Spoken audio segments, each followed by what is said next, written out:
The soft click of the hotel room door pierced the silence of Suite 3001 at the Grand Horizon Hotel, freezing Michael Bennett in place. It was 11:47 p.m., and the white American billionaire CEO of Bennett Capital stood mid-step, one hand loosening his silk tie, the other clutching a glass of bourbon. He hadn't ordered room service, and his security team had cleared the floor hours ago. His pulse quickened, years of navigating corporate espionage sharpening his instincts. The door creaked open, revealing a tall, black American woman, Dr. Aisha Thompson, gripping a sleek, rolling suitcase. Her braided hair neatly pulled back, her dark eyes wide with a shock mirrored his own. For a heartbeat, time stopped in the opulent penthouse suite. His crisp white shirt was half unbuttoned, and Michael stood rooted to the hardwood floor, his suit jacket dangling from a chair. Aisha, in a travel-worn blazer and jeans, her face etched with exhaustion from a cross-country flight, clutched her suitcase with white-knuckled intensity. The glint of a keycard in her hand caught the hallway's dim light. "I think there's been a mistake," they blurted in unison, their voices slicing through the tension like a blade. Michael recovered first, his green eyes narrowing as he assessed her. As a billionaire, he was no stranger to scams targeting his wealth. Fake deliveries, honey traps, corporate spies. Yet something about Aisha's startled expression, her shoulders tensed as she scanned the room, felt too raw to be rehearsed. Her gaze darted from his open laptop on the mahogany desk to the monogrammed suitcase splayed on the luggage rack, then to the bourbon glass sweating on the nightstand. "This is my room," Michael said, his voice low but firm, trying to mask the unease of this late-night intrusion. "Suite 3001. Aisha frowned, glancing at the keycard in her hand, then back at him, her brow furrowing. "That's impossible." She held up the card, the Grand Horizon logo shimmering. "The front desk just gave me this. Suite 3001.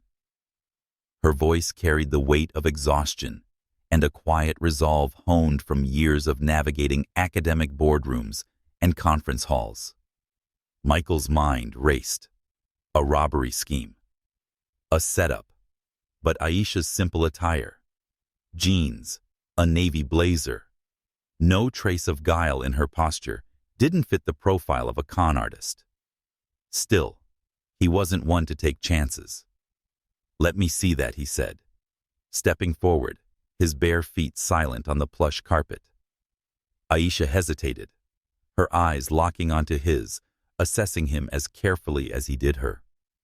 Then, with a slight nod, she handed over the card, keeping a cautious distance. He examined it closely. The card was identical to his own, same logo, same silver stripe, and scribbled in fine ink on the back. 3001. "This is my room," he insisted, pulling his keycard from his trouser pocket. "I checked in this afternoon." Aisha leaned in, her breath catching as she studied his card. She sighed, frustration etching her features.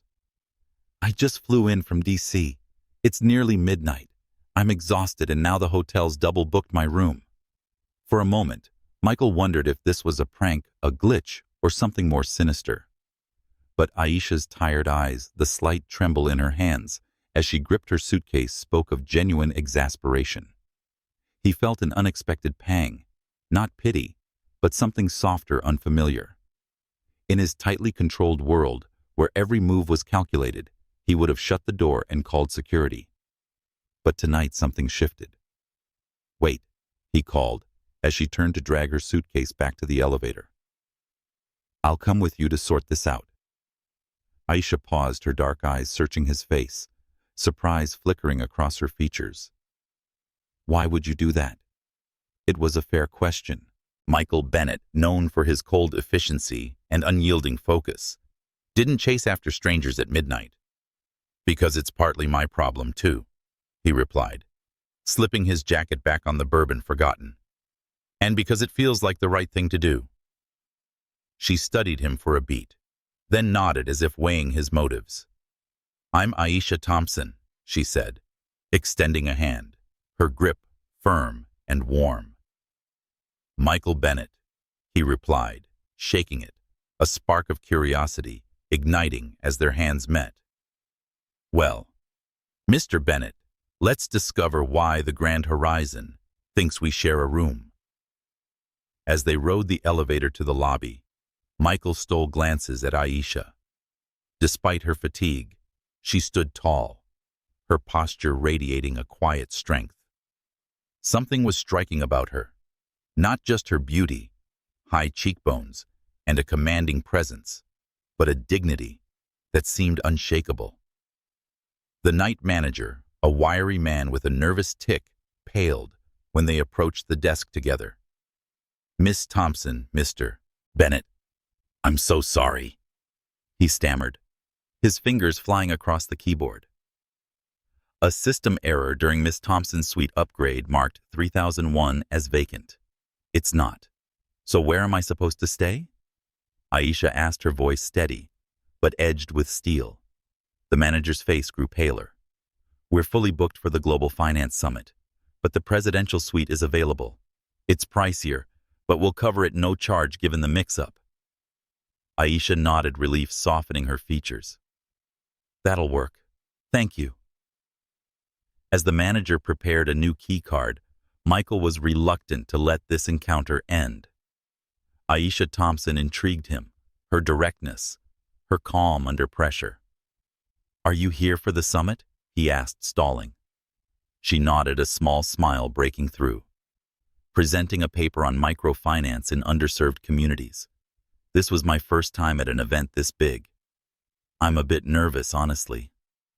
You'll be great, Michael said, surprising himself with the sincerity. He wasn't one for empty encouragement. The manager returned with the key. Presidential suite. Miss Thompson. Our deepest apologies. Aisha took it, then turned to Michael. Thanks for coming down with me. You didn't have to. No trouble. He said, a warmth in his chest he couldn't quite name. Before stopping, he added, How about coffee tomorrow? I'd like to hear about your work. Surprise flashed across her face, followed by a smile that lit up the dim lobby. You know what I'd like that. Hotel Cafe 9 a.m. Perfect, he agreed, a flutter of anticipation catching him off guard. As they stepped back into the elevator, Michael to return to Suite 3001, Aisha to the presidential suite on the 32nd floor. Neither could have imagined how this simple mix-up would unravel a web of secrets, draw them into a dangerous game, and spark a connection that would change their lives forever. The hotel cafe buzzed with the hum of early morning chatter as Michael Bennett settled at a corner table, his watch reading 8:55 a.m. The Grand Horizon's sleek decor, glass chandeliers, and polished oak felt oddly calming after last night's chaos. He adjusted his tailored navy suit, a rare nervousness flickering in his chest. Michael, a white American billionaire whose life was a fortress of boardrooms and calculated risks, wasn't used to anticipating something as simple as coffee with a stranger. Yet Aisha Thompson had already breached his defenses with her sharp mind and quiet strength. At exactly 9 p.m, Aisha strode through the cafe doors, her presence turning heads. She'd traded last night's travel-worn blazer for a tailored emerald green dress that complemented her deep brown skin, her braided hair now loose in soft waves framing her face. Her eyes, bright despite the late flight from D.C., locked onto Michael's, and a small smile curved her lips as she crossed the room. "Good morning," she said, sliding into the seat across from him, her voice warm but tinged with the fatigue of a restless night. Sleep well after our midnight adventure. Michael found himself smiling, a rare ease settling over him. Better than expected. You like a rock. Aisha replied, her smile widening. The presidential suite's bed is bigger than my entire DC apartment. She picked up the menu, her fingers brushing the edge with a slight tremble. Nerves perhaps, or exhaustion. I half thought I dreamed the whole thing, A mix-up with a billionaire's hotel room feels like a movie plot. He raised an eyebrow, intrigued. You know who I am? Aisha's eyes sparkled with amusement as she set the menu down. I Googled you last night. Michael Bennett, CEO of Bennett Capital, has a net worth in the billions and is known for ruthless deals and quiet philanthropy, mostly education. You keep a low profile, but the internet's chatty. She shrugged, sipping the water a waiter had placed before her. I like to know who I am having coffee with. Fair enough, Michael conceded, leaning back. And what would I find if I Googled Aisha Thompson? Her expression softened, a mix of pride and modesty. Less exciting stuff. I'm a Howard University professor, specializing in microfinance and development economics. I published a few papers, did fieldwork in Haiti and Ghana, and recently landed a big research grant. Not exactly Forbes material. The waiter appeared, and they ordered black coffee for Michael, a cappuccino for Aisha, and a basket of croissants to share. As the waiter retreated, Michael leaned forward, genuinely curious. Tell me about this paper you're presenting at the Global Finance Summit. Aisha's face lit up, her passion cutting through her fatigue. She spoke of microfinance systems lifting communities out of poverty, her hands gesturing animatedly as she described case studies from rural Africa.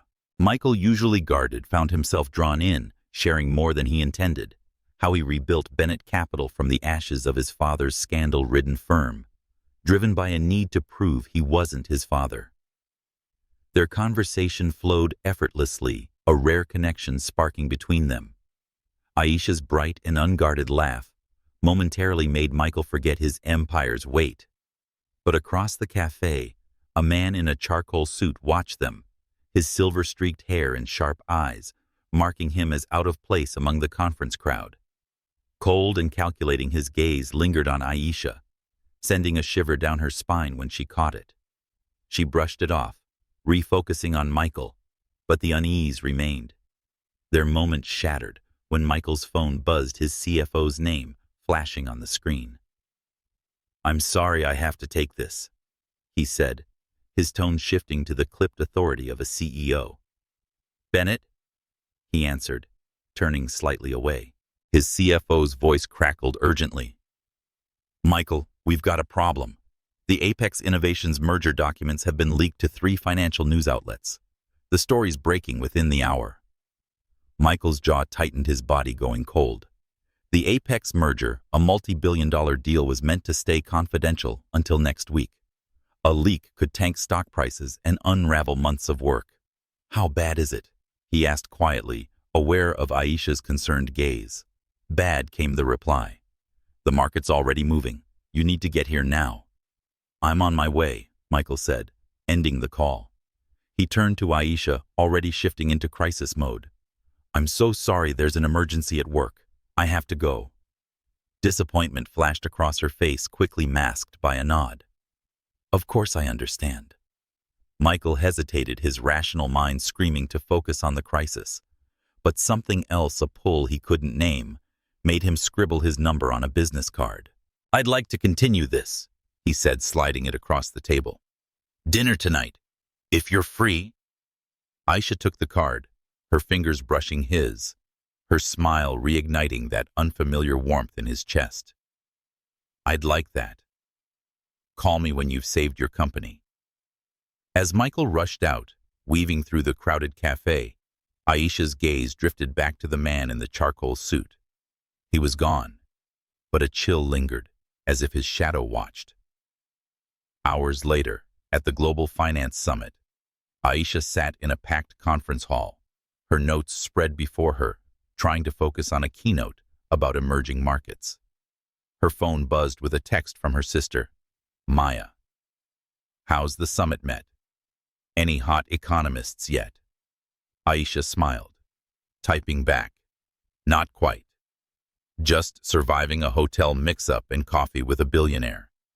Maya's reply was instant. Billionaire spill. Before Aisha could respond, a shadow fell over her. The man from the cafe stood beside her, his sharp eyes assessing her openly. Dr. Thompson, he said, his voice smooth but cold. Edward Grayson. I've been eager to meet you. Aisha's polite smile faltered her instincts, screaming caution. Mr. Grayson, I don't believe we've been introduced. He nodded unfazed. We haven't, but I know your work. Your paper on financial transparency in underserved markets is remarkable. I'm flattered, Aisha said carefully, her years of navigating academic politics keeping her composed. Grayson leaned closer, his voice dropping. I have something you'll find relevant. He slid a small USB drive onto her program booklet. This contains evidence about Bennett Capital information that could make your presentation impactful. Consider it a gift. Before she could respond, he left Aisha staring at the drive, her heart pounding. The summit hall faded as questions swirled. Who was Grayson? Why target Michael? And why her? Aisha Thompson paced the plush carpet of the presidential suite, the USB drive from Edward Grayson, resting like a live grenade on the sleek glass desk. The Grand Horizon Hotel's 32nd floor view sparkled with city lights, but her mind was far from the glittering skyline. Her braided hair was pulled into a loose bun and swayed slightly with each step, and her emerald dress was discarded for a comfortable Howard University sweatshirt and leggings. The weight of Grayson's gift pressed on her, its implications threatening the fragile connection she'd felt with Michael Bennett over coffee that morning. Her laptop sat open, the cursor blinking accusingly. Should she plug in the drive? Her academic instincts, honed through years of dissecting data at Howard University, urged her to investigate. But her gut, stirred by Michael's sincerity, and that fleeting spark in his green eyes, warned her to tread carefully. Her phone buzzed, breaking her reverie, a text from her sister Maya, back in D.C. Billionaire. Huh? Don't let those fancy suits blind you, sis. Live a little, but keep your eyes open. Aisha smiled faintly, typing back. Trying to. I got a curveball tonight. Some guy handed me dirt on him. Not sure what to do. Maya's reply was instant dirt spill. And don't do anything I wouldn't do. Aisha's laugh was cut short by the memory of Grayson's cold, calculating stare. His words, information that could make your presentation impactful, echoed with menace. As a black woman navigating the often cutthroat world of academia, she'd faced her share of power plays, but this felt different, personal. She sank onto the bed, her thoughts drifting to her childhood in Atlanta, raised by her single mother, a high school teacher who instilled in her a relentless pursuit of truth. Facts don't lie, Aisha, her mother used to say, but people do. Trust your heart to sort them out. The USB promised facts, but whose Aisha's presentation at the Global Finance Summit was tomorrow, her first central stage to showcase her research on microfinance in underserved communities. Exposing corruption could align with her work's ethos. But what if Grayson's evidence was a trap? Her phone buzzed again, this time with a news alert. Bennett Capital in turmoil. Leaked Apex Innovations merger. Docs spark. Market frenzy. The headline, trending on financial blogs and X with #ApexLeak, intensified her unease. Was Grayson behind this too? A sharp knock at the door jolted her. Heart pounding, she crossed the room, expecting a hotel staffer with late-night turn-down service. Instead, Michael Bennett stood in the hallway. His white dress shirt slightly rumpled his face, etched with a grim intensity that made her breath catch. Aisha. I'm sorry to come unannounced, he said, his voice low, urgent. We need to talk. Someone's trying to set me up, and I think they're using you to do it. What do you mean? Aisha asked, stepping aside to let him in, her pulse racing. Michael's eyes swept the room, landing on the USB drive on the desk. His jaw tightened, a flicker of betrayal crossing his features. I see Grayson found you already. Aisha's brows shot up. You know him? "We have a history," Michael replied. His tone clipped. He ran a hand through his dark hair, exhaustion seeping through his usually composed demeanor. "Edward Grayson was my father's business partner 20 years ago. They built a fortune on shady deals, insider trading, offshore accounts, you name it. When I found out, I was barely out of college. I gave my father a chance to come clean, but he didn't. Grayson escaped prosecution on a technicality, lost everything, and he's blamed me ever since." Aisha's mind raced, piecing together the puzzle. "So this USB..." She trailed off, gesturing to the desk. Michael nodded, his green eyes steady on hers. "It's his revenge. Lies woven with just enough truth to seem plausible. He wants you to use it in your presentation to destroy me and your credibility in the process." He reached into his jacket, pulling out a second USB drive, its sleek black casing stark against his pale hand. "This is the truth. My evidence was kept secure for years as insurance against Grayson. Could you take it? Look at both sides, then decide." Aisha took the drive, her fingers brushing his, the contact grounding her amidst the swirling doubts. "Why involve me?" she asked, her voice steady, despite the storm inside. Michael moved to the window, staring out at the city. "Your work on financial transparency threatens people like Grayson.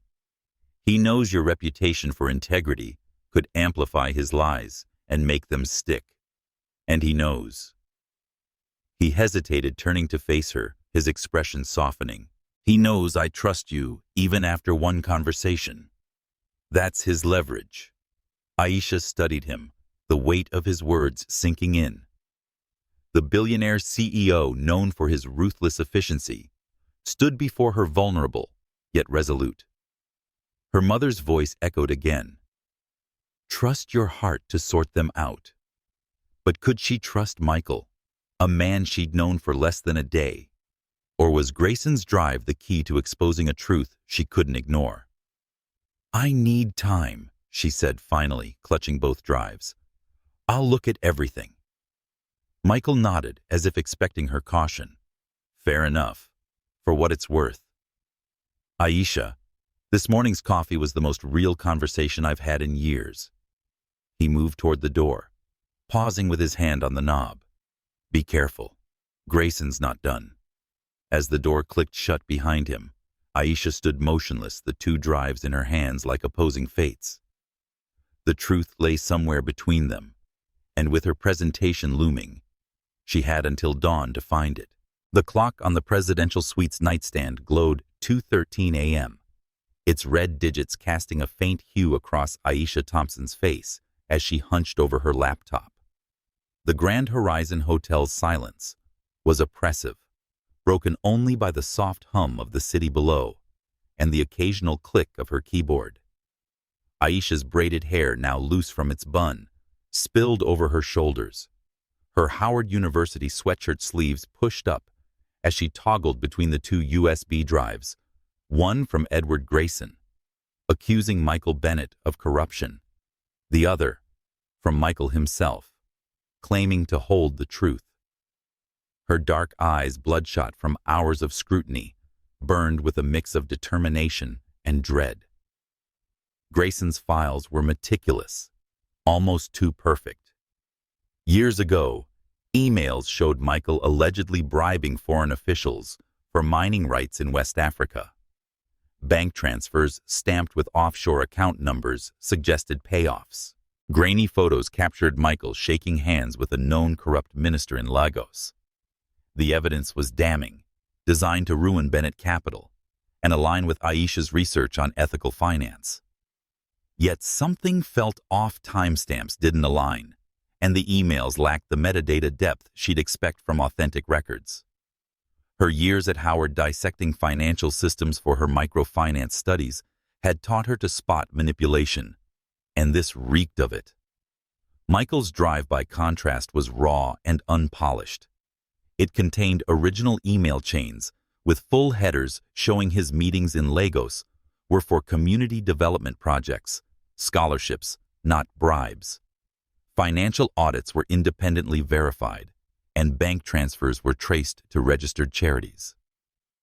A folder labeled Grayson revealed a darker story 20 years ago. Edward Grayson, then a charismatic financier with a silver tongue, partnered with Michael's father, Richard Bennett, in a thriving investment firm. They amassed wealth through insider trading and illicit deals exploiting emerging markets. When young Michael, fresh from Wharton, discovered their crimes, he confronted his father, hoping to save the family name. Richard, unable to face exposure, took his own life. Grayson, prosecuted, but freed on a technicality, lost his fortune and reputation, vowing revenge on the son who'd betrayed him. Aisha leaned back, her mind reeling. Grayson's vendetta wasn't just business. It was personal, a festering wound 2 decades old. She closed her eyes, memories of her past surfacing. Growing up in Atlanta's Vine City, Aisha had watched her mother Lorraine, a high school teacher, fight for truth in a world quick to dismiss a black woman's voice. Lorraine's mantra, "Truth is your shield, Aisha, but you've got to dig for it," had driven Aisha to economics, to fieldwork in Haiti, where she saw microfinance transform lives, to this moment, where truth could make or break a man's legacy and her career. Her phone buzzed, and a text from her sister Maya. "You okay? It's late. Don't let that dirt mess with your head." Aisha typed back, digging through it. "It feels like a setup. Talk tomorrow." Opening X on her laptop, Aisha scanned the latest posts under #ApexLeak. Financial analysts speculated wildly about Bennett Capital's merger with Apex Innovations, with some calling Michael a rogue CEO, and others defending his track record. A post from a summit attendee caught her eye. "Dr. Aisha Thompson's talk tomorrow is the one to watch. Word is, she's got something big on transparency." Her stomach twisted. Had Grayson spread rumors to pressure her? The thought fueled her resolve. She couldn't let manipulated lies taint her presentation at the Global Finance Summit, her chance to cement her reputation on a global stage. Aisha cross-referenced Grayson's photos with Michael's files. The Lagos minister's handshake, damning in Grayson's version, appeared in Michael's with context. A public ceremony for a school opening with dozens of witnesses. Metadata analysis. A skill she'd honed in her research, revealed Grayson's emails had been edited, their timestamps altered to fit his narrative. By 4 a.m., the truth was clear. Grayson's drive was a carefully crafted lie, while Michael's, though messy, held the weight of authenticity. Exhaustion tugged at her, but Aisha's mind was alight. She thought of Michael's vulnerability last night, how he'd handed her his drive, trusting her to see through Grayson's scheme. Their coffee talk replayed his quiet admission of rebuilding Bennett Capital to escape his father's shadow, and her passion for systems that uplift the vulnerable. A connection had sparked, fragile but real, and Grayson's lies threatened to snuff it out. Aisha's mother echoed again, "Trust your heart to sort them out." Her heart, aligned with her analytical mind, pointed to Michael. She closed her laptop and the USB drives on the desk. Her presentation would stay true to her research, ethical microfinance, not Grayson's vendetta. But she needed to confront Michael to clear the air before the summit's spotlight intensified. Picking up the business card he'd given her, she typed a message. "Dinner tonight, 8 p.m. I've looked at everything. We need to talk." Her thumb hovered over send, a flicker of doubt lingering. Was she ready to trust a man she'd known for a day? Or was this faith in something bigger a truth worth fighting for? Aisha hit send, and her decision was made. As dawn crept through the suite's windows, painting the city gold, she felt a surge of clarity. Grayson's shadow loomed, but she was ready to face it, armed with facts and a belief in the man who'd walked into her life by mistake. Whatever lay ahead, she wouldn't face it alone. The soft glow of crystal chandeliers bathed Lumiere, the Grand Horizon Hotel's elegant restaurant, in a warm amber light. However, Aisha Thompson felt anything but relaxed as she sat across from Michael Bennett. It was 8:03 p.m., and the clink of silverware and murmured conversations did little to ease the tension coiling in her chest. Aisha's black dress, chosen for its understated sophistication, hugged her frame. Her braided hair swept into an elegant updo that caught the light. Her dark eyes, sharp and searching, studied Michael, whose tailored charcoal suit couldn't mask the strain etched into his pale features. The weight of Edward Grayson's accusations hung between them, unspoken but palpable, as they awaited their meal. Aisha's fingers traced the stem of her water glass, her mind replaying the hours spent dissecting the USB drives. Grayson's forged evidence, emails, transfers, photos had been designed to paint Michael as a corrupt tycoon. However, Michael's files proved otherwise, revealing Grayson's vendetta, rooted in a 20-year-old betrayal. Yet Aisha needed to hear it from Michael, to test the truth against the man she was beginning to trust. Her phone, tucked in her purse, had buzzed earlier with a text from her sister Maya. "Dinner with the billionaire. Be careful, sis. But don't let that creep Grayson mess with you." Aisha replied, "I've got this. Truth's on my side." But was it? Michael broke the silence, his voice low, almost hesitant. "I recommend the pan-seared scallops. They're excellent here." Aisha set her glass down, meeting his green eyes. "I didn't come for the scallops, Michael. I spent last night going through both drives. I have questions." He nodded, signaling the waiter to give them privacy, his expression neutral. "Ask me anything. I'll tell you the truth." She leaned forward, her voice steady, despite the knot in her stomach. "The photos of you with Minister Okafor in Lagos Grayson's files suggest you were arranging bribes for mining rights." Michael didn't flinch. Those meetings were for community scholarships in mining-affected areas. "The full email chains in my drive show that public events are fully documented. Okafor's corrupt, sure, but I wasn't buying him off. I was working around him." His tone was direct, his gaze unwavering. And the offshore transfers, Aisha pressed, her academic rigor kicking in. "Grayson's records show millions moved to shady accounts." Michael's jaw tightened briefly, then relaxed. "Those were payments to registered development funds audited annually. Every cent is traceable." Grayson cherry-picked numbers, stripped the context. He pulled out his phone, scrolling to a file he'd emailed himself from his drive. "Here's the audit report from 2023. Look at the dates and recipients." Aisha took the phone and scanned the document. The numbers aligned with his drive's evidence, the transparency disarming her doubts. She handed it back, her resolve softening, but not breaking. "Your father?" she said, approaching the heart of Grayson's claims. "Grayson says you betrayed him, turned him in to save yourself." Pain flashed across Michael's face, raw and unguarded, before he masked it. "My father betrayed everything he taught me about integrity. When I found out he and Grayson were rigging deals, I confronted him privately and allowed him to fix it. He—" Michael's voice caught his eyes, dropping to the table. "He chose a permanent way out. Grayson never forgave me for exposing them." Aisha's breath hitched the weight of his loss, echoing her own, her mother's quiet strength after her father's absence, the sacrifices that shaped her. "I'm sorry," she said softly, her hand inching toward his, but stopping short.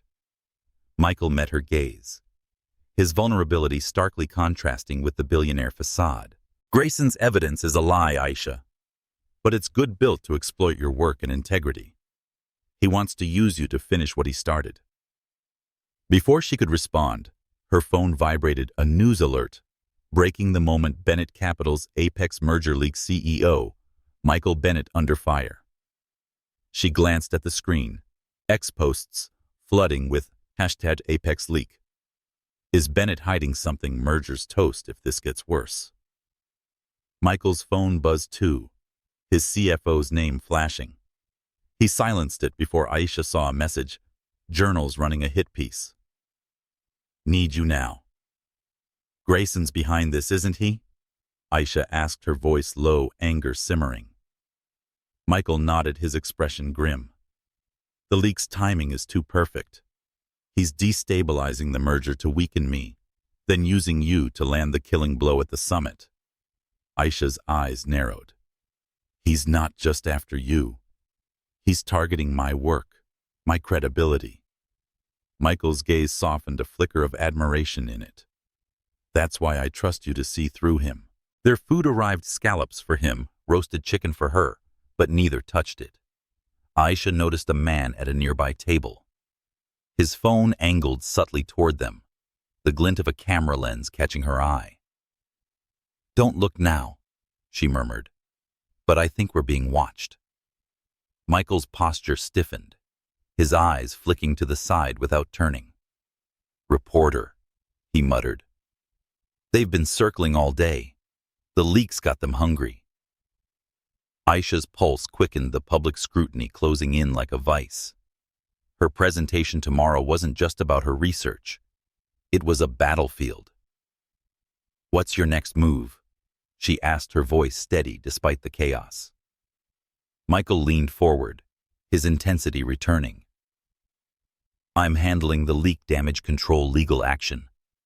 But Grayson's not done. He'll come for you at the summit. Try to twist your words. Be ready. She nodded, her resolve hardening. I believe you, Michael. Your evidence holds up, and my gut says you're telling the truth. His eyes widened, a mix of relief and surprise. Why? It was an odd question, but it fit him, a man used to skepticism. Because your files are complete, not curated lies, she began. But also because you've answered me directly, no games. And... She hesitated, a small smile breaking through. I trust my instincts about people. Always have.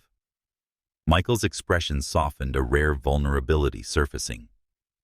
Those instincts could be wrong, he said, almost testing her. They could, she admitted, her smile unwavering. But I'm betting on them anyway. She reached across the table, her hand briefly touching his, the contact electric. Faith's a risk. Sometimes it's worth taking. The moment hung between them, charged with possibility, but the reporter's presence loomed. Michael squeezed her hand, then let go. Thank you, Aisha. You're the first person in years I've wanted to believe me. He glanced at the reporter, his voice dropping. Grayson had this place bugged last night. Your room assignment wasn't an accident. He wanted you in 3001 probably to plant something.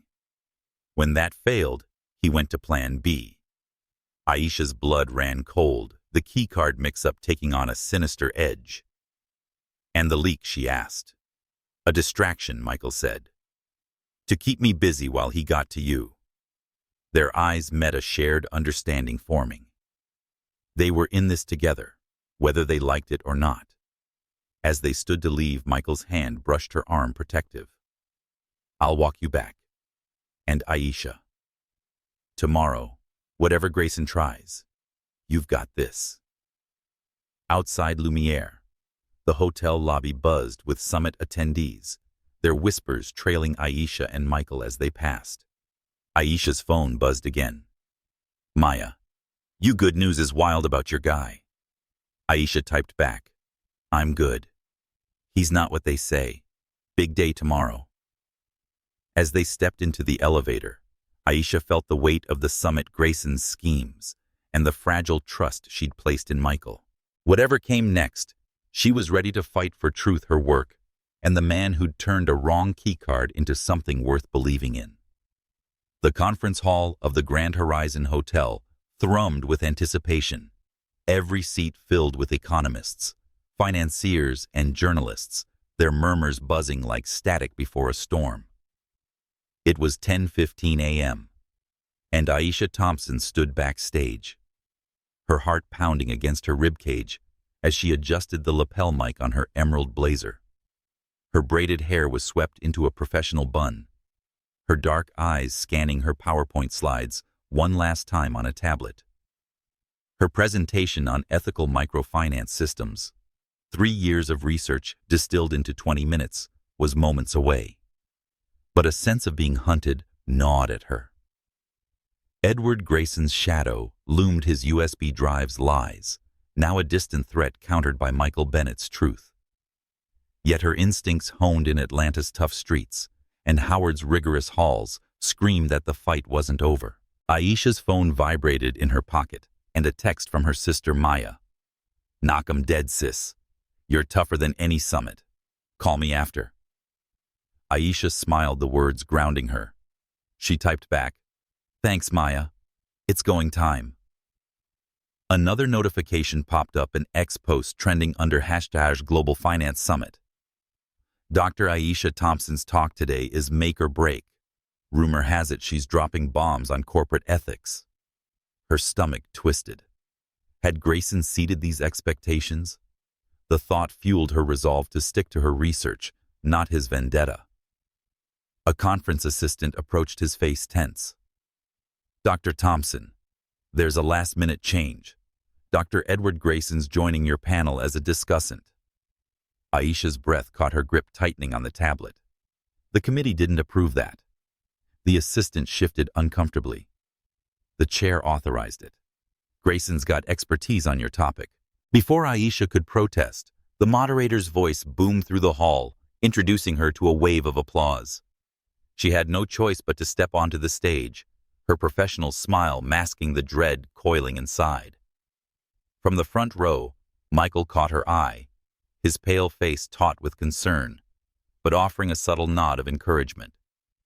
His presence steadied her, a reminder of their alliance forged over last night's dinner. Aisha nodded back, drawing strength, then turned to the audience.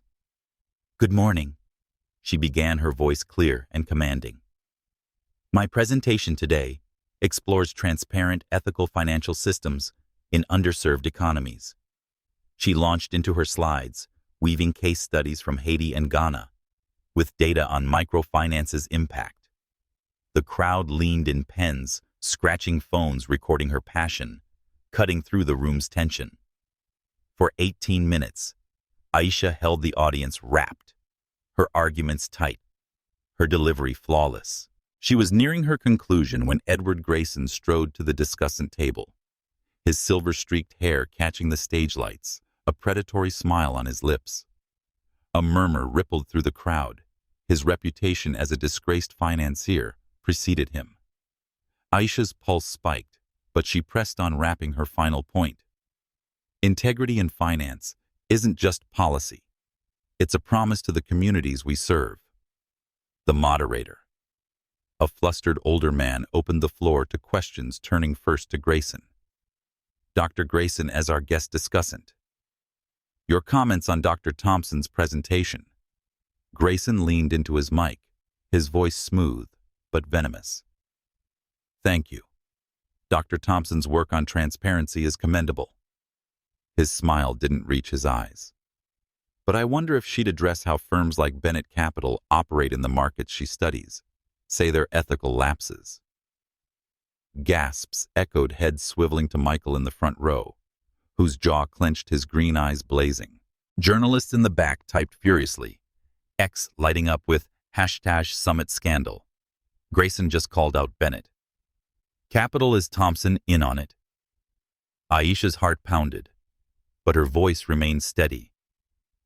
"I don't discuss specific firms without verified data, but Bennett Capital's public record shows strong ethical standards in global operations." Grayson's smile widened, shark-like. "Interesting. I've prepared supplementary materials for Dr. Thompson's research." He pressed a button, and to Aisha's horror, a projector screen flared to life behind her, displaying emails, financial statements, and photos from his USB drive. Michael shaking hands with corrupt officials, bank transfers to offshore accounts. These suggest Bennett Capital's practices contradict Dr. Thompson's principles. Grayson announced, his voice carrying to the now silent hall. The audience erupted in whispers, cameras flashing. Aisha saw Michael tense, his fists balling, and felt a surge of anger, not just for him, but for her work being hijacked. The moderator stammered, "Dr. Grayson, this wasn't approved." Grayson cut him off smooth as silk. "Academic discourse demands bold interventions. The audience deserves to know how firms operate." Aisha knew she had seconds to act before Grayson's lies took root. Drawing a deep breath, she stepped to the podium, her voice ringing. "The audience deserves accurate information, not manipulated data presented without context." She locked eyes with Grayson, whose smile faltered. Dr. Grayson's documents are selectively edited to create a false narrative. As an economist trained in data integrity, I can prove it. The crowd leaned forward, a hush falling. Aisha connected her laptop to the projector, pulling up Michael's files. "Would you like the full story?" she asked the audience, earning a chorus of nods. She displayed Michael's original emails, their metadata intact, showing his Lagos meetings were for community projects.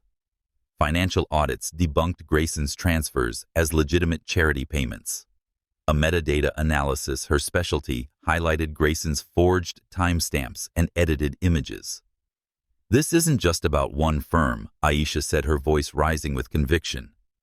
"It's about academic integrity, ensuring our research serves truth, not vendettas." The audience, initially skeptical, began nodding, prominent economists exchanging glances. X posts shifted. Thompson's dismantling Grayson's claims, live, #summit scandal, #data. Truth. Grayson's face flushed crimson, his composure cracking. "This is absurd," he sputtered. "You're defending a corrupt billionaire."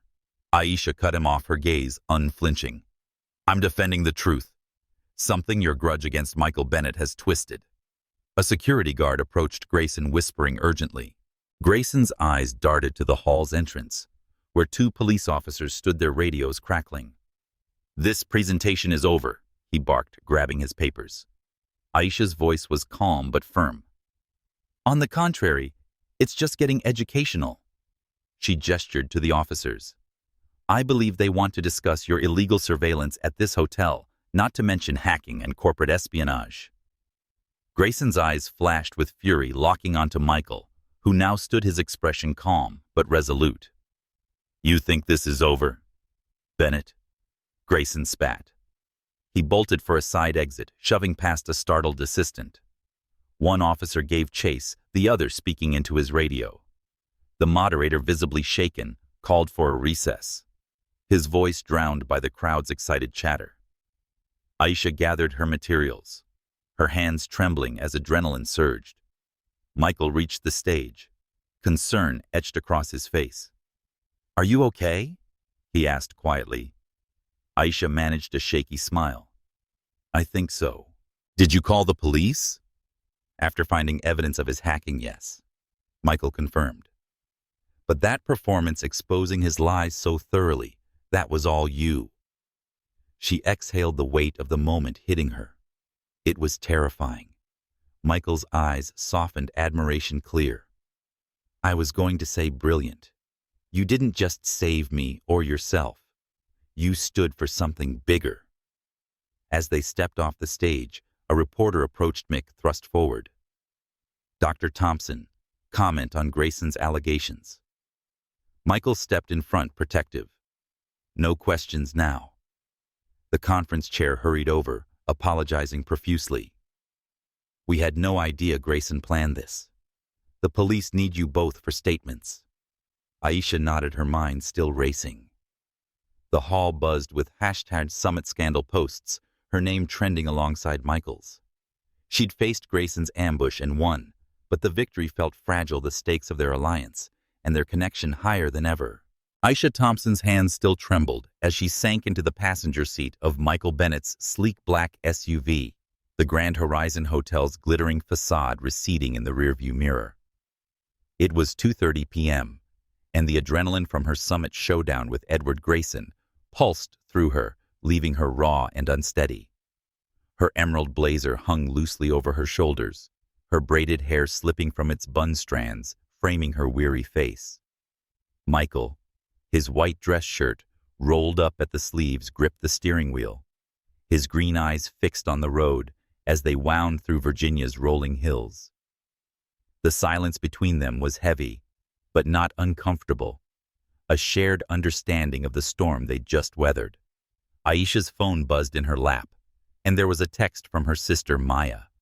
Saw the clips on X. You slayed that creep Grayson. So proud, sis.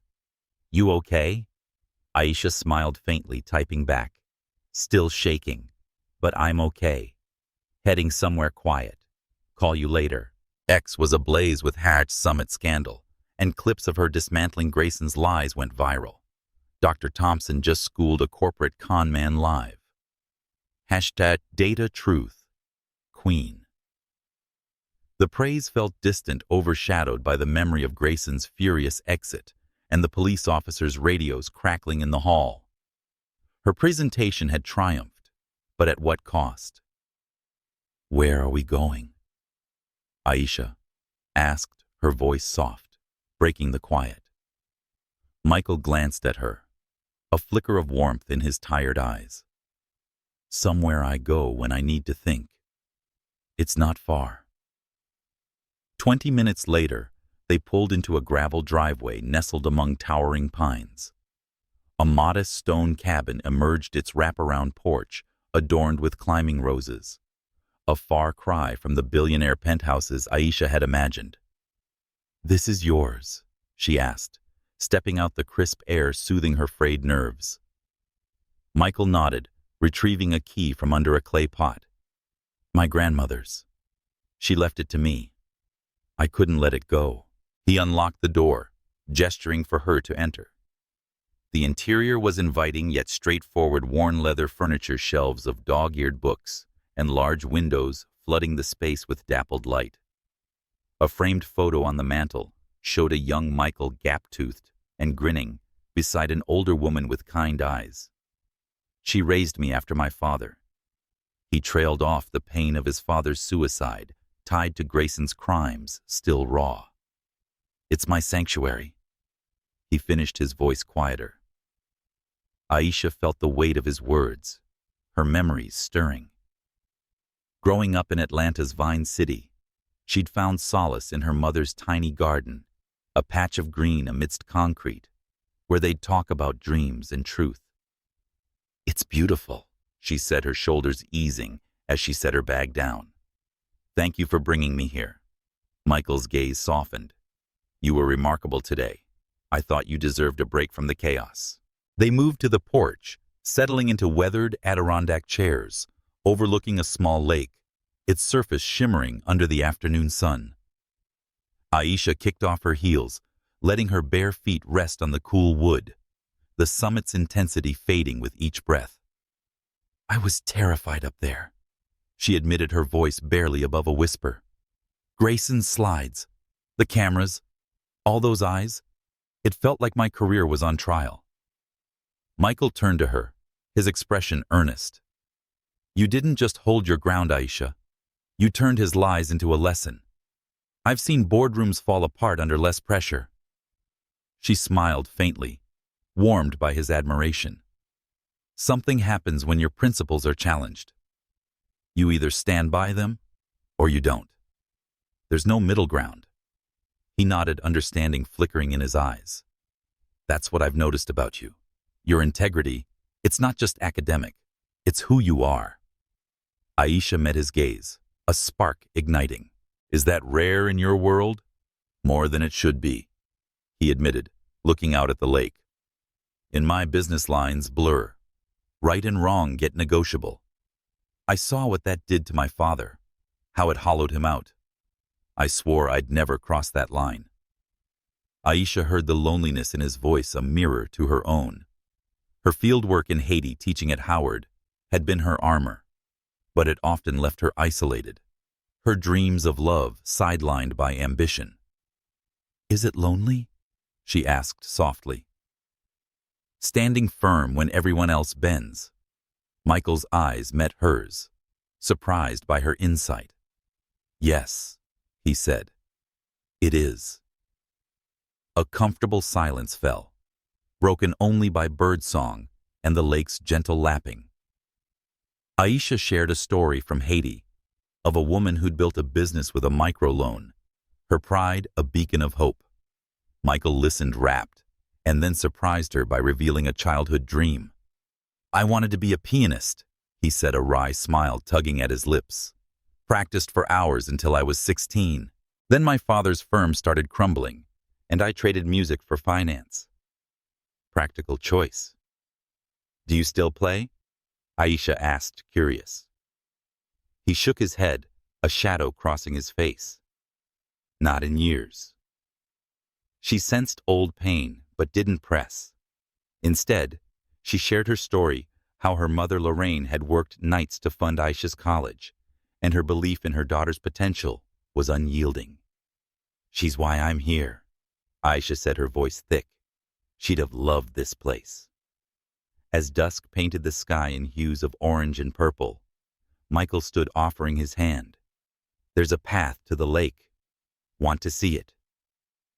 They walked in companionable silence, pine needles crunching underfoot until they reached a wooden dock. The lake stretched before them, a perfect mirror of the fading light.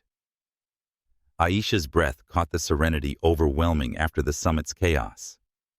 They sat on the dock's edge, their shoulders brushing the air charged with unspoken possibility.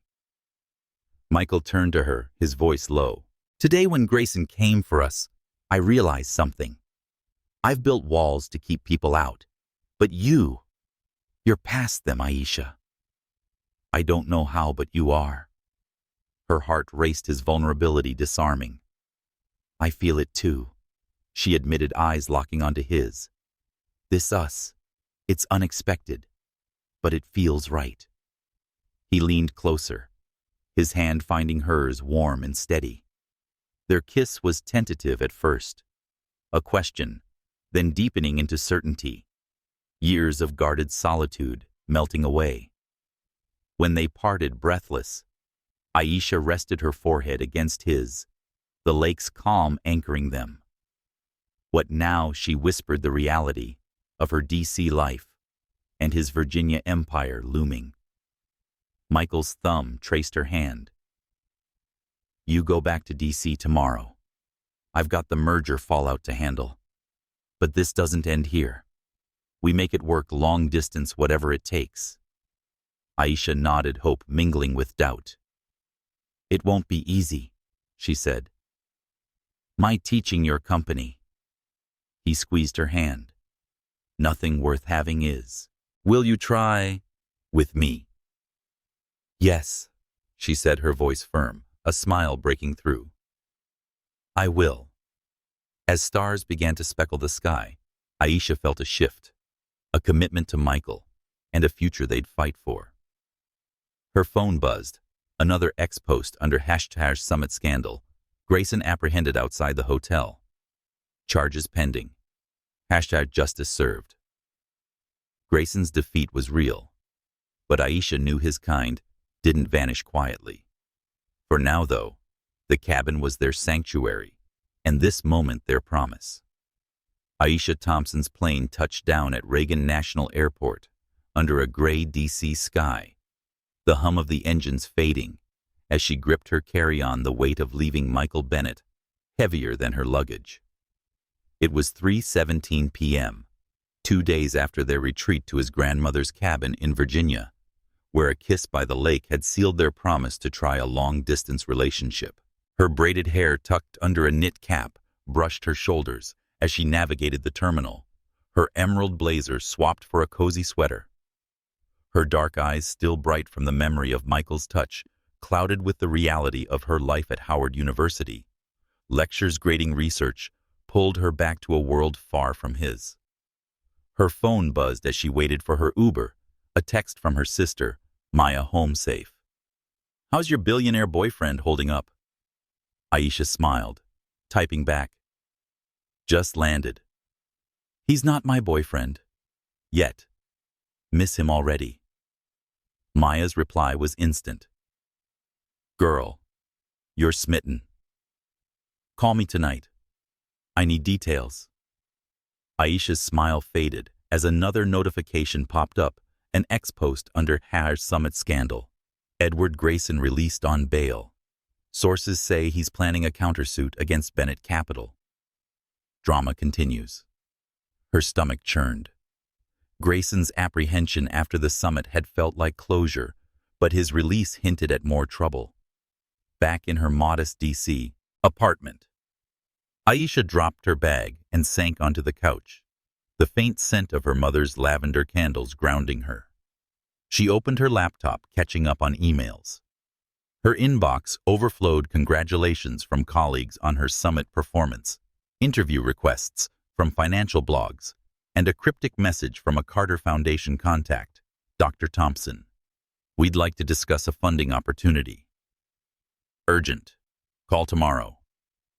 The summit had elevated her profile, but the attention felt like a double-edged sword, especially with Grayson still lurking. Michael called at 8 p.m., his voice a welcome tether across the miles. Hey, you made it okay?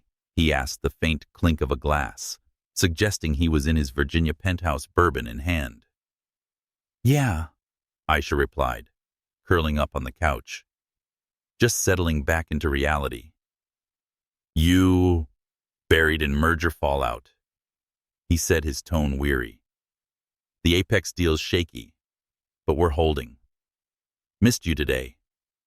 Her heart warmed, but the distance stung. Missed you too. How do we do this? Michael, D.C., Virginia, our schedules. We make time, he said firmly. Daily calls, video chats, visits when we can. I'm in D.C. next week for a board meeting. Dinner. Aisha smiled, hope flickering. Deal. They talked for an hour, sharing mundane details, her students' debates, his CFO's panic, each word weaving their worlds closer. But as days turned to weeks, time became their enemy. Aisha's lectures and grant proposals consumed her mornings, while Michael's late-night merger negotiations cut their calls short. Their daily talks dwindled to every other day, then less, each conversation clipped by exhaustion. Maya noticed the change during a Sunday brunch at their favorite D.C. diner, the scent of pancakes and coffee filling the air. You're distracted, sis, Maya said, her eyes narrowing over her mug. Trouble with Mr. Billionaire. Aisha sighed, poking at her eggs. It's not trouble, just distance. He's swamped with the merger. I'm drowning in work. It's hard. Maya leaned forward, her voice gentle but firm. You've always put work first, Aisha. If he's worth it, fight for him. Don't let life pull you apart. Aisha's phone buzzed mid-bite, an email from the Carter Foundation. Dr. Thompson, we're offering a 3-year grant to expand your microfinance research globally. $2 million budget, multi-country scope. Initial planning starts Christmas week. Confirm by December 15. Her breath caught. The grant was a dream resources to scale her work in Haiti, Ghana, and beyond a chance to reshape lives. But Christmas week was when she'd planned to visit Michael, their first reunion since the cabin. The timing felt like a cruel test. She called Michael that night, but her apartment was dark except for a desk lamp casting shadows. Hey, she said, her voice tentative. Got big news. The Carter Foundation offered me a grant, huge, life-changing. Michael's voice lit up. Aisha, that's incredible. You deserve it. But his enthusiasm faded as she explained the catch. The planning meetings are over Christmas. I'd have to skip our trip. Silence stretched heavy with unspoken disappointment. When could we see each other? He asked, his tone guarded. February, she said softly. Reading week at Howard. 2 months. He murmured, the distance palpable. I'm sorry, Michael, she said, guilt gnawing at her. This grant could change everything for my work. He exhaled, his voice steady but strained. "Don't apologize. It's important. We'll figure it out." But the call ended abruptly, his excuse of a late meeting feeling like a wall going up. The following week, their calls grew sporadic. Michael's texts were polite but brief. "Board meeting ran late. Talk tomorrow." Aisha's replies mirrored his grading papers. "Catch you soon." Each missed connection widened the gap, their cabin promise fraying under the weight of their lives. Aisha buried herself in work, but her mother echoed, "Truth is your shield, but love's worth fighting for, too."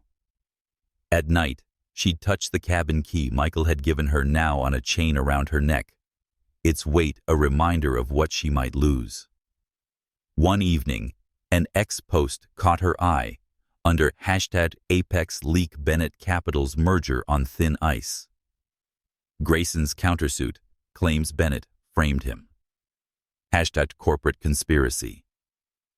Aisha's heart sank. Grayson's release on bail wasn't just a legal hiccup. He was still pulling strings targeting Michael's empire, and by extension, their fragile bond. She scrolled through her call log. Michael's name glaringly absent for 3 days. Maya's voice rang in her head. "Fight for him." Aisha stared at the Carter Foundation email, its deadline looming. The grant was her dream, but so was Michael, the man who'd trusted her with his truth, who'd kissed her under a starlit sky. She couldn't let distance win, not without a fight. Her fingers hovered over her phone, a reckless idea forming. Christmas was 2 weeks away. Could she make it work, her career, her heart, and the man who'd changed everything with a wrong keycard? Aisha Thompson sat cross-legged on her D.C. apartment's couch, the dim glow of her laptop casting shadows across her face as she stared at a flight confirmation. Reagan National to Richmond, December 23, 7:00 p.m. It was 10:42 p.m., 2 weeks before Christmas, and the weight of her decision pressed against her chest. Her braided hair, loose and slightly tousled, framed her tired eyes, and her Howard University sweatshirt was a comfort amidst the chaos of her thoughts. The Carter Foundation's $2 million grant loomed, its Christmas week meetings, threatening her planned reunion with Michael Bennett. Their calls, once a lifeline, had dwindled to terse texts, each missed connection a crack in the promise they'd made at his grandmother's cabin. She couldn't let it break. Her phone buzzed, and a text from her sister Maya. "You still up? Don't let that grant steal your holiday. What's up with Michael?" Aisha's fingers hesitated, then typed. "Booked a flight to see him tomorrow." Impulse move. "Pray. I'm not crazy." Maya's reply was instant. "Crazy. Good. Get your man, sis. Call me when you land." Aisha's lips curved into a smile. Maya's encouragement echoing their mother's wisdom. Love's worth fighting for, Aisha. She touched the cabin key around her neck, a silver pendant Michael had given her, its weight a reminder of their starlit kiss by the lake. X was still simmering with #Summit scandal posts, the latest under #Apex Leak Grayson's countersuit against Bennett Capital gains traction. Insider says he's got new evidence. #corporate conspiracy. Aisha's stomach knotted. Edward Grayson, released on bail after his Summit fiasco, wasn't just a legal nuisance. He was a specter haunting Michael's empire, and by extension, their fragile bond. A financial blog headline flashed Bennett Capital's Apex merger teeters as Grayson alleges frame-up. The pressure on Michael must be crushing, yet his texts had grown distant, swamped with legal. "Talk soon." Her last reply, unanswered for 2 days, stung. "Here when you're ready." Aisha closed her laptop, resolving to harden. The grant was her dream, but so was Michael, the man who'd trusted her with his truth, whose vulnerability had pierced her defenses. She'd submitted her final grades, and the Carter Foundation meetings didn't start until December 26th. A quick trip to Virginia was reckless, but possible. She packed a small bag, her mother's lavender candle tucked inside for comfort, and fell into a restless sleep, dreaming of pine trees and Michael's green eyes. 26 hours later, Aisha's rental car crunched through fresh snow on the gravel driveway of Michael's grandmother's cabin, the Virginia hills cloaked in winter's hush. It was 9:15 p.m., December 24th, and the cabin's windows glowed warmly, a Christmas tree twinkling inside. Her heart pounded as she stepped out, her breath visible in the crisp air, her black coat dusted with snowflakes.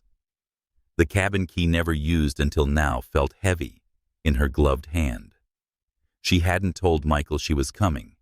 Fear of rejection, or perhaps hope for surprise, had kept her silent.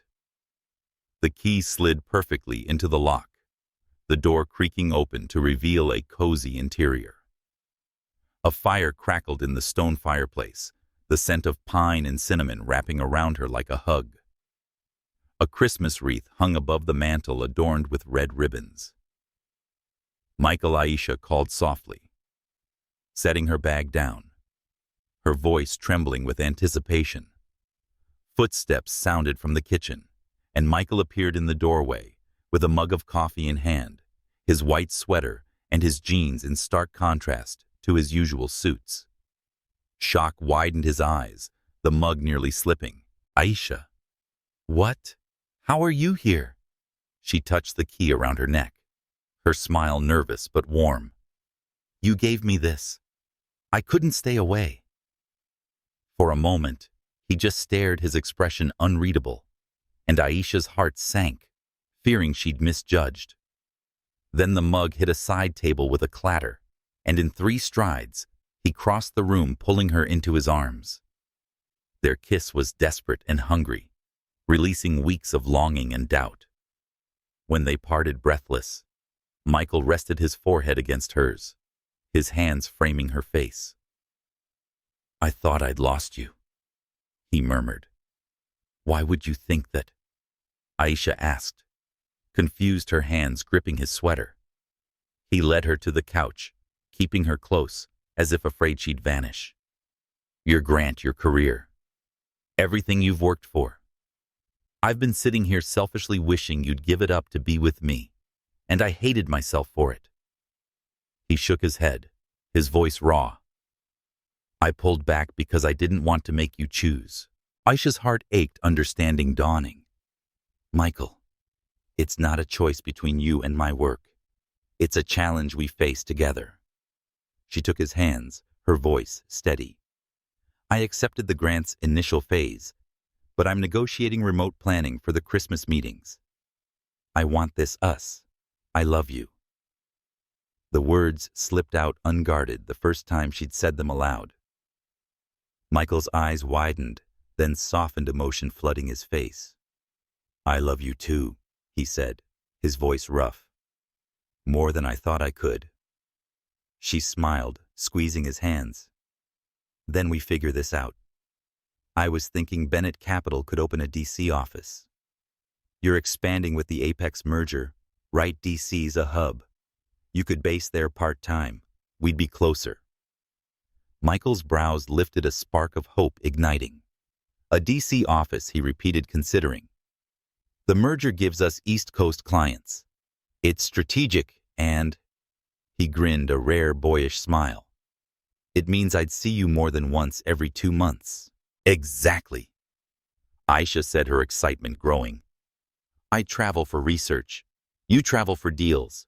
We coordinate, make it work." He pulled her close, kissing her again, this time slower, a promise woven into the touch. "You're brilliant," he murmured against her lips. "And I'm not letting you go again." They sat by the fire, Aisha curled against him, the Christmas tree's lights casting a soft glow. She shared her mother's call earlier, how Lorraine had laughed about Aisha's billionaire adventure, urging her to follow her heart. Michael spoke of his grandmother's cabin, his refuge since childhood, now theirs. A news alert interrupted X, trending with Hashtag Apex leak. Grayson's countersuit hits. Snag key witness recants. Bennett Capital gains ground. Aisha exhaled relief, mingling with caution. "He's not done, is he?" she asked. "No," Michael said, his jaw tightening. "But we're ready. I've got lawyers on him, and you've got me." Aisha nodded her hand, finding the cabin key. It was silver and cool against her skin. She'd taken a leap of faith flying to Virginia on impulse, and found not just Michael, but a path forward.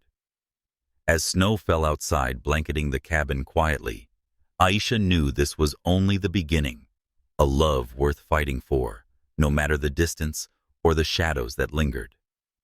Snowflakes danced outside the frost-kissed windows of Michael Bennett's grandmother's cabin, casting a soft glow over the cozy living room, where Aisha Thompson and Michael sat by the crackling fireplace. It was Christmas morning, December 25th, and the Virginia hills were blanketed in white, the serene landscape a stark contrast to the chaos of the past weeks. Aisha, her braided hair loose, and framing her face, wore one of Michael's flannel shirts, over leggings, her legs tucked beneath her on the worn leather couch. Michael, in a simple gray sweater, his dark hair slightly rumpled, leaned forward, sketching a rough map of their future on a notepad. The Christmas tree in the corner twinkled with multicolored lights, its pine scent mingling with the aroma of fresh coffee brewing in the kitchen. Aisha's phone buzzed on the coffee table. A text from her mother. "Lorraine, Merry Christmas, baby." Maya says, "You're with your man in some fancy cabin. Tell him I expect a visit soon. Love you." Aisha smiled, typing back, "Merry Christmas, Mama. It's not fancy, just perfect. He's a keeper. Love you too." She glanced at Michael, warmth spreading at the thought of her mother meeting him, bridging her Atlanta roots with this new chapter. Her surprise arrival at the cabin last night had reignited their bond, their love confessions sealing a commitment to face the distance together. "We can make this work," Michael said, circling DC office on the notepad, his green eyes alight with determination. Bennett Capital's board is open to a satellite office in DC. The Apex merger gives us a foothold there. Client meetings, lobbying. It's strategic. I could split my time half in Virginia, half with you. Aisha nodded, her analytical mind already mapping logistics. "I've emailed the Carter Foundation," she said. "They're willing to let me handle the grant's initial planning remotely and video calls for the Christmas week meetings. I'll travel for fieldwork later, but we can sync our schedules." Michael set the notepad down, his hand finding hers, his touch grounding her. "You negotiated that in a day?" he asked, a teasing smile tugging at his lips. "You're unstoppable." Aisha laughed, the sound easing the tension of weeks apart. "Had to. I wasn't losing you or my research." Her fingers traced the cabin key around her neck, a silver pendant symbolizing their shared sanctuary. "We'll need rules," she added. "No ghosting even when work's crazy. Daily calls even if it's 5 minutes." "Agreed," Michael said, squeezing her hand. "And visits. I'll fly to DC next month. You come here when you can. This cabin's ours now." The word ours sent a shiver through Aisha, a promise of permanence. They spent the morning planning, Michael sketching out timelines for the DC office, Aisha outlining her grant's phases in Ghana and Haiti. The practicality felt romantic, each decision a brick in their shared future. A news alert interrupted their rhythm, Aisha's phone flashing with an X-post under # summit scandal. Edward Grayson's countersuit collapses. Witnesses retract claims. Evidence deemed fabricated. Bennett Capital cleared. Hatch justice served. Aisha exhaled relief, washing over her. "He's done," she said, showing Michael the screen. He read it, his jaw relaxing for the first time in weeks. "Not entirely," he cautioned. "Grayson's out of moves legally, but men like him don't vanish. My team's watching him." Aisha nodded, her mind drifting to the summit, where her viral takedown of Grayson had boosted her academic profile. An email from a colleague at Howard popped up. Dr. Thompson, your summit performance is the department's talk. Expect a flood of speaking invites. Financial blogs had dubbed her the truth teller, and #DataTruth was trending alongside her name. The attention was exhilarating but daunting, a reminder of the stakes she'd faced and won. People are calling me a hero, she said, half laughing. I just wanted to give my presentation. You're more than a hero, Michael said, his voice earnest. You stood for what's right, not just for me, but for your work for the communities you're fighting for. His admiration warmed her, echoing her mother's pride. Lorraine had called earlier, her voice thick with emotion. You showed the world what a Thompson woman can do, Aisha. Keep shining. The memory grounded her, tying her DC life to this Virginia haven. They moved to the kitchen, Aisha chopping fruit, while Michael flipped pancakes, their movements easy, as if they'd done this 100 times. The domesticity felt like a gift, a glimpse of a life they could build. Over breakfast on the porch, the lake sparkling through the snow, Aisha shared a story from her fieldwork. A Ghanaian woman who'd turned a microloan into a thriving bakery, her smile a testament to resilience. Michael listened rapt, then spoke of his grandmother, whose faith in him had carried him through his father's scandal. She'd have loved you, he said, his voice soft. She always said to hold on to the people who see you. Aisha's heart swelled, the cabin's warmth wrapping around them. Her phone buzzed again, and a Carter Foundation update came up. Remote planning approved. First virtual meeting. Deck 26, 9 a.m. Welcome to the team, Dr. Thompson. She showed Michael, who grinned. You're making history, he said, and I'm making sure I'm there for it. He pulled her close, kissing her temple, the gesture tender yet fierce. Another X post caught her eye. Bennett. Capital's Apex merger stabilizes, stock rises 5%. CEO Michael Bennett credits team resilience. Had Apex win. Aisha smiled, nudging him. Look at you saving the empire. Michael chuckled, but his eyes were serious. It's not just the empire. It's us. I'm not letting Grayson or distance take that away. As evening fell, they walked to the lake, snow crunching under their boots. The dock where they'd kissed weeks ago stretched into the frozen water, stars emerging overhead. Aisha leaned against Michael, his arm around her, the cabin key cool against her skin. This feels like a beginning, she said, her voice steady.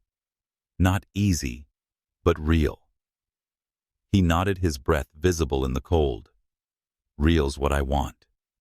You and me, no matter what. Back inside, they curled up by the fire, planning their next steps. Michael's DC office opening in spring. Aisha's fieldwork trips aligned with his travel.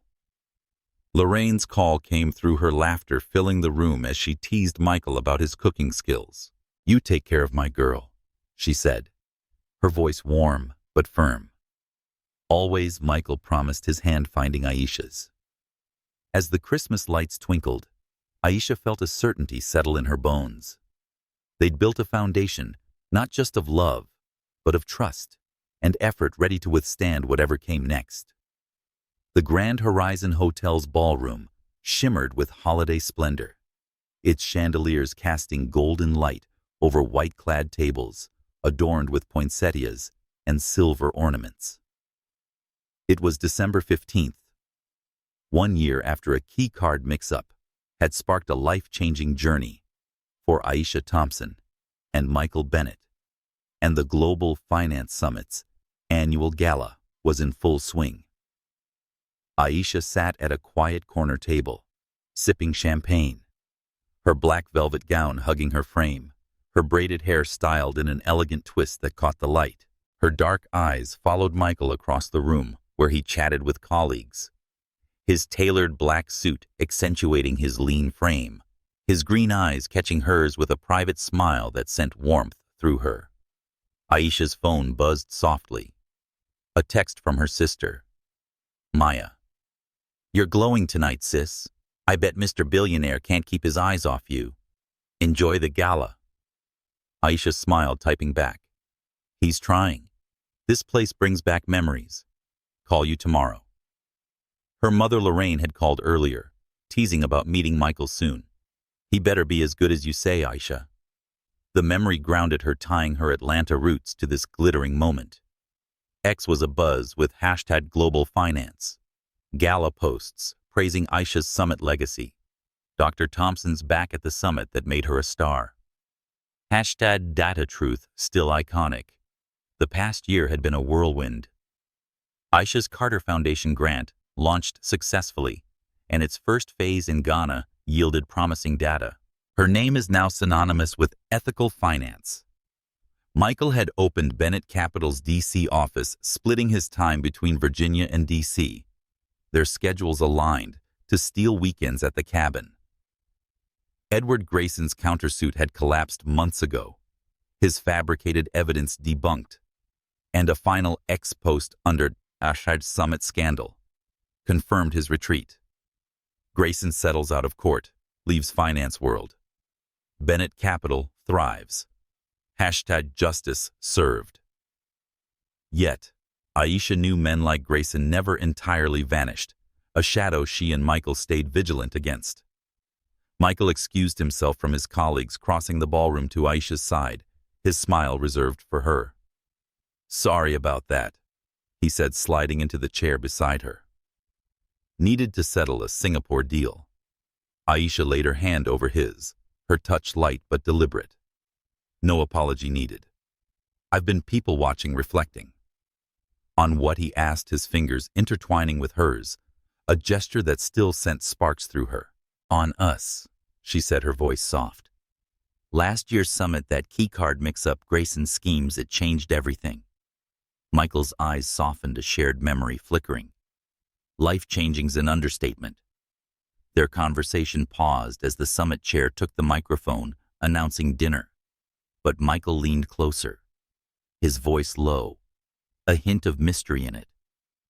What do you say we skip the gala dinner? I've got something to show you. Intrigued? Aisha nodded, her pulse quickening at the intensity of his gaze. They slipped out of the ballroom, Michael leading her to the elevators, his hand warm in hers. Where are we going? She asked, as he pressed the button for the 30th floor. You'll see, he said, a nervous edge to his smile, unlike his usual confidence. The elevator dinged, and he guided her down a familiar hallway, stopping before a door she'd never forget, Suite 3001. Michael, what are you doing? Aisha asked, her voice a mix of amusement and curiosity. He produced a keycard, his eyes locking onto hers.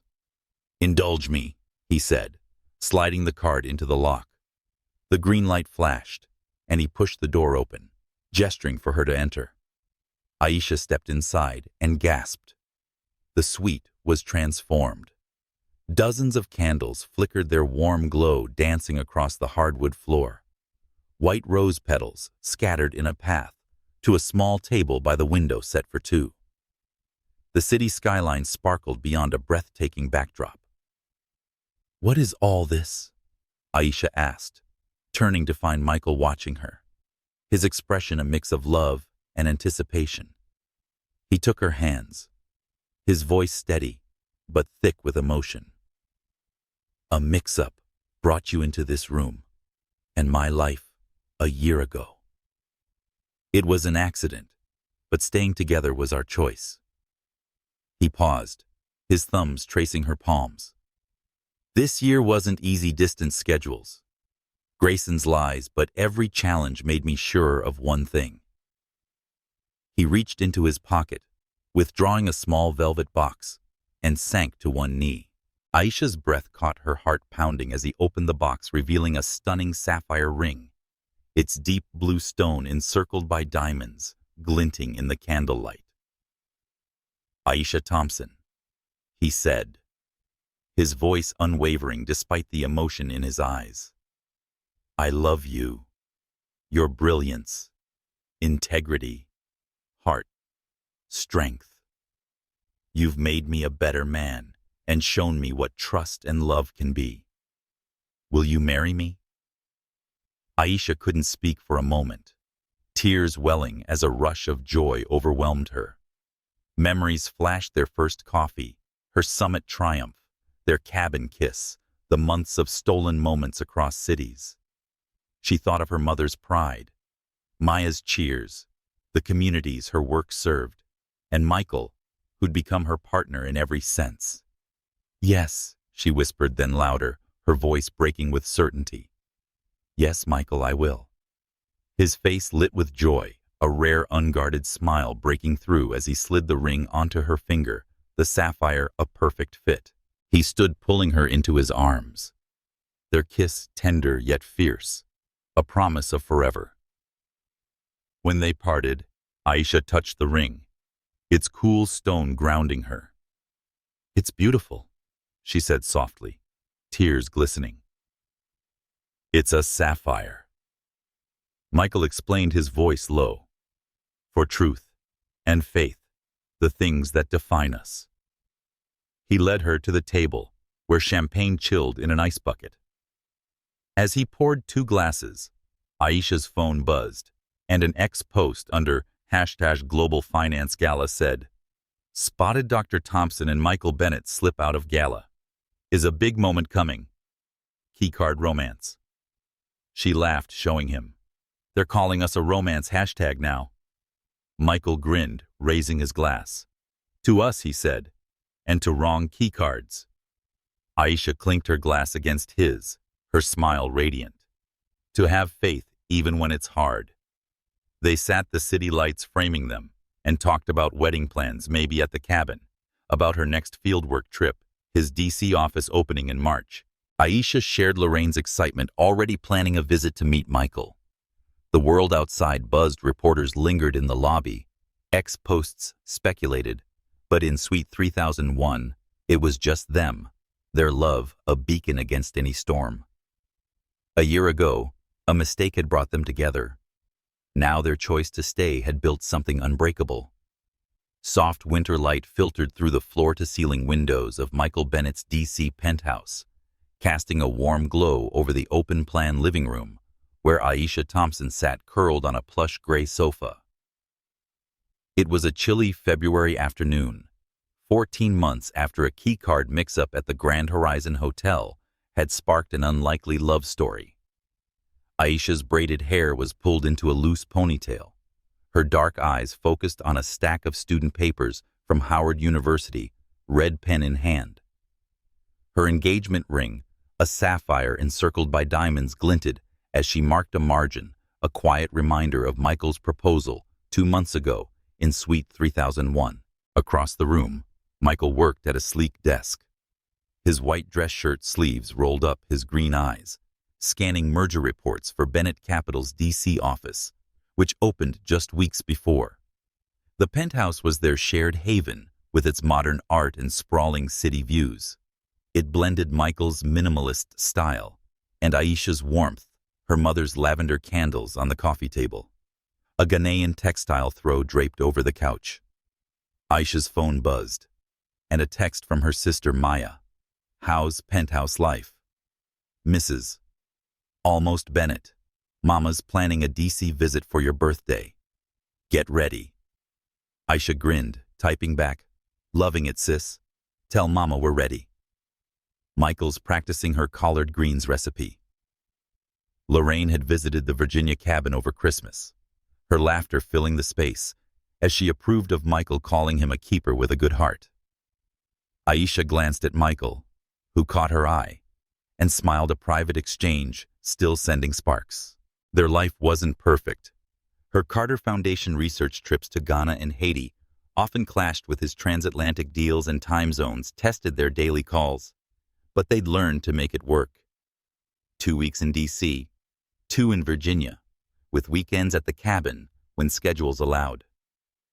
Aisha's fieldwork aligned with Michael's client visits, crossing paths in unexpected cities. The cabin remained their sanctuary, its lake a touchstone for their love. A news alert flashed on Aisha's laptop, and an ex-post under #Global Finance Legacy said Dr. Aisha Thompson's microfinance model adopted in 3 African nations. #Data Truth Lives On. Her summit triumph a year ago had cemented her reputation. Her Howard office was now adorned with awards, and her inbox flooded with speaking invites. Financial blogs dubbed her the People's Economist, a title she wore with pride, rooted in her Atlanta upbringing and her mother's belief in truth. Michael's D.C. office had stabilized the Apex merger, his stock rising 10% since Grayson's defeat posts under #Apex win, praising his resilient leadership. Edward Grayson's shadow had finally faded. After his countersuit collapsed, he'd settled out of court, his reputation in tatters. A final ex-post under #Summit Scandal noted Grayson relocates to obscurity, barred from finance. Bennett Capital and Dr. Thompson emerged stronger. #Justice served. Aisha and Michael stayed cautious. Grayson's kind left echoes, but their focus was forward, not back. Michael stood stretching and crossed to Aisha, leaning down to kiss her forehead. "Grading is done," he asked, his voice warm. "Almost," she said, setting a paper aside. "You saved the corporate world yet?" He chuckled, sitting beside her, his arm draping over her shoulders. "Getting there. I just finalized a London deal. Means I'll be with you for your Accra trip next month." Aisha's eyes lit up. "Perfect. We'll visit that bakery I told you about, the one my microloan project funded." Their conversation drifted to wedding plans, a summer ceremony, at the cabin, Lorraine and Maya debating menus. Aisha's mother had insisted on sweet potato pie, while Michael promised a jazz quartet, a nod to his abandoned piano dreams. They laughed, the ease of their rhythm, a testament to months of effort, missed calls, forgiven time zones, navigated love, prioritized. Aisha's phone buzzed again, and a Carter Foundation update came out. Phase 2 funding approved, $3 million. Ghana project expands. Congrats, Dr. Thompson. She showed Michael, who pulled her close. "You're changing the world," he said pridefully. An ex-post, #keycard, romance trending, popped up. Thompson and Bennett spotted in D.C., still the summit's favorite love story. Wedding bells soon. Aisha laughed, nudging Michael. "They're relentless." He grinned, kissing her hand, the sapphire ring cool against his lips. "Let them talk. They got one thing right. You're my favorite story." As evening fell, they cooked dinner together, pasta with Lorraine's marinara recipe. Michael's attempt at garlic bread, earning Aisha's playful critique. They ate on the penthouse balcony, the Potomac River glittering below D.C.'s skyline, a backdrop to their quiet joy. Aisha leaned against him, his arm secure around her, and thought of their journey from a mistaken keycard to a summit showdown, from distance's strain to this moment built on trust and choice. Her mother's words echoed love's worth, fighting for. Aisha had fought for her work, for Michael, for a life that held both. She touched the cabin key around her neck, a silver talisman of their beginning. Michael's voice broke her reverie, soft but certain. "Whatever comes, travel, deals the world, we're in this together." Aisha nodded, her smile radiant. "Always." Outside, snow began to fall, dusting the city in quiet beauty. Inside, wrapped in each other's arms, Aisha and Michael held fast to their love, a rare, precious thing, born of chance, forged in truth, and destined to endure. A wrong keycard had started it all, but their choices had led them here to a future as boundless as the stars above.